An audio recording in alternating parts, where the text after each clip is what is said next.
Well, here we go again. It's Rob, you're watching Axel's Garage, and as you know, we got a trip planned. And we had some problems with our Suburban, which we're taking on the trip because all the kids are coming, and this is the only vehicle we have where we can fit the whole family in it. And it's our workhorse, it's our old reliable, and it had a couple glitches here and there. So about a week ago, we had a misfire, cylinder number 3, wound up replacing an injector and an injector harness. We also replaced the fan clutch, we changed the oil, we topped off all the fluids, we did everything except we vacuumed the interior, cleaned it all up on the inside, and recharged the AC, or topped off the AC. Did everything except check the air in the tires because we're leaving in 20 hours, and that was the plan for today, was to put the cargo carrier on the roof and the thing in the hitch in the back and start loading it up because we're going away for a week. And the girls bring a lot of shit with them, so we need as much room as possible. But yesterday, my son got home from work with it and said that check engine light's flashing and it's stumbling again, and I'm like, shit. So I was guessing that maybe our harness repair on cylinder number 3 screwed up somehow.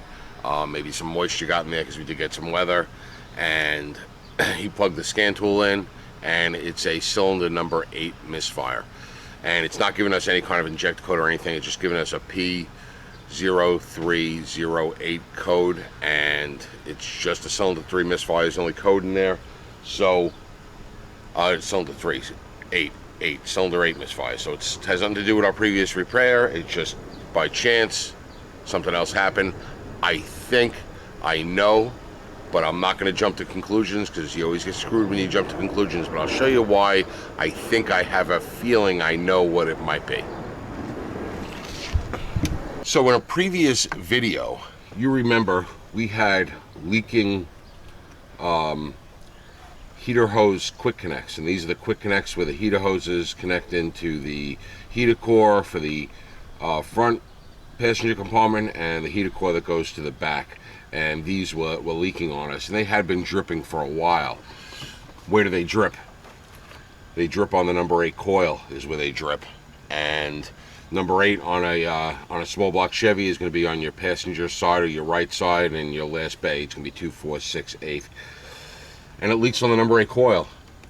And I just have a feeling that the number 8 coil is going to be the problem, because who knows how long coolant was leaking on that, and I bet it fried. That's my hunch. I don't know. We're gonna have to check. So even though I got a hunch, I am not going to jump to conclusions, and we're gonna go and we're gonna check. So what are we gonna check? First, we're gonna check spark. Then we're gonna check if spark is good, which I hope it's not, because that's the easiest fix. I actually do have a coil on the shelf in my box of ignition parts for these engines. Gonna check for spark. If there's spark, then we'll have to check for injector pulse, and it could be an injector, it could be an injector harness again, like it was last week. But I don't think so, because we're not getting that voltage code for the injector itself. So I'm hunching and I'm hoping that it's coil, because that's easy, quick, easy. It's not going to screw up the day too much, and we have one. All right, so our first step is going to be to check for spark. The easiest way to check for spark is if you have a spark plug, or you can pull the spark plug out if you don't have one. So you take your wire off going to the plug, and you can pull the plug out, or if you have a spare plug, I'm a car guy, I got spare plugs, you can plug that into the end of the spark plug, the end of the wire where it will be going onto your spark plug, and you can lay it somewhere on your engine where it's not interfering with anything, and you can start the car up and you can see if the plug is sparking. All right, that's an easy way. You can use a spark plug tester.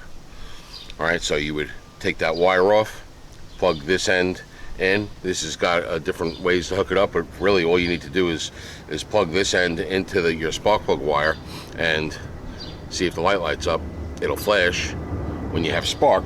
Or you could even go the old school method and take a screwdriver. I have a pick in my hand, but imagine a longer screwdriver, put it in the end of the spark plug wire so that it's making contact with the metal, contact that goes onto the spark plug, and then ground the shaft of that that screwdriver to a known good ground, you know, usually like a exhaust manifold or something, and just lift it off the exhaust manifold just a hair, like a spark plug gap, and see if you got a spark jumping across.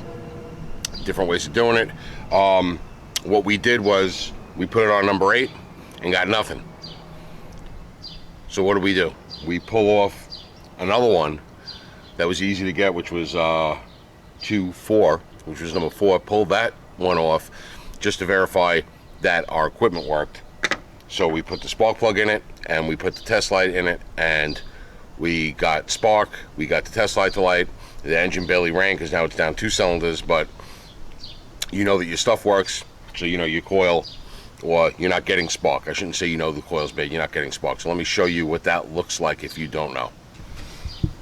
So right here, I'm on a known good cylinder. I pulled the spark plug wire off the spark plug, put my spare spark plug on it, and start the car up. It's going to run like crap because you're 2 cylinders down, but start it up and see if you see spark. You only need to see a couple sparks, 1 or 2 seconds, and then you can shut it down. Okay.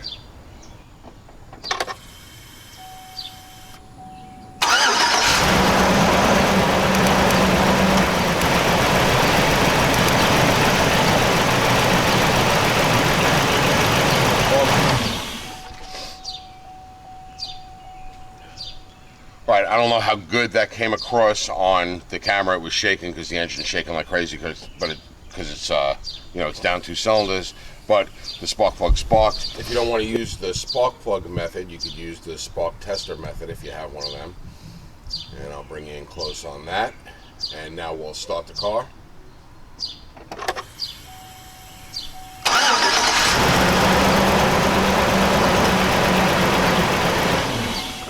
Right, hopefully that came across on camera as well. That was lighting up, so we know our equipment works and we are not getting spark from number 8. So now, is it the wire? Is it the coil? Is it the wire going to the coil?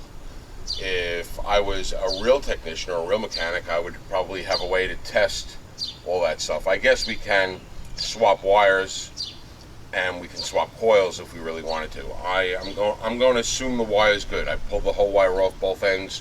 We'll make a nice contact. There's no damage to the wire. I can't see why anything would be bad there.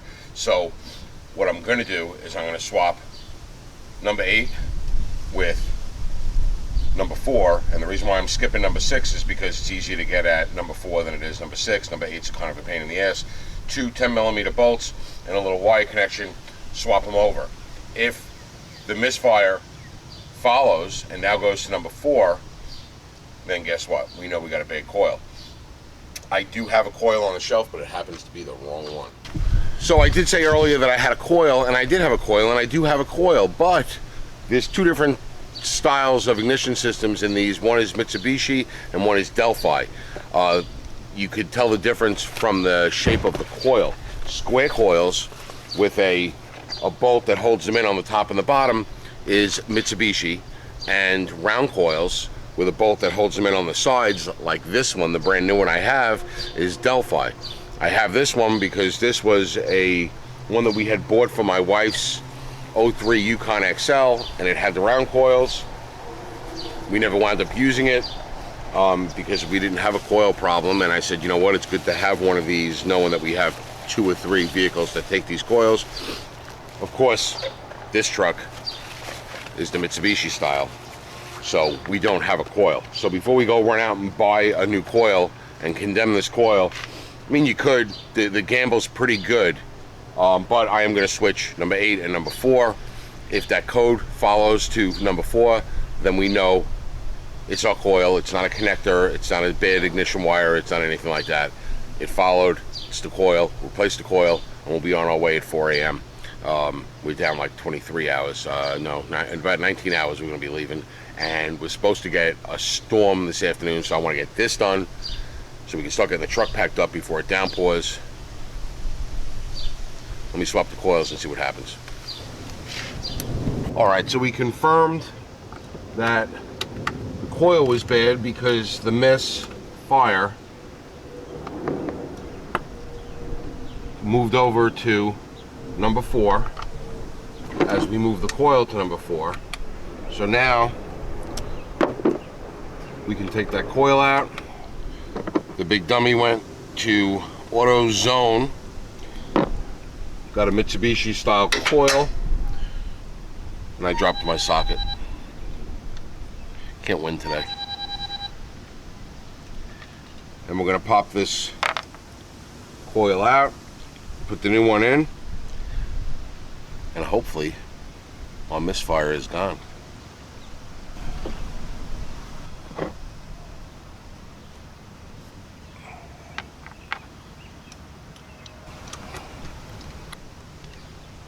All right, no codes, smooth engine.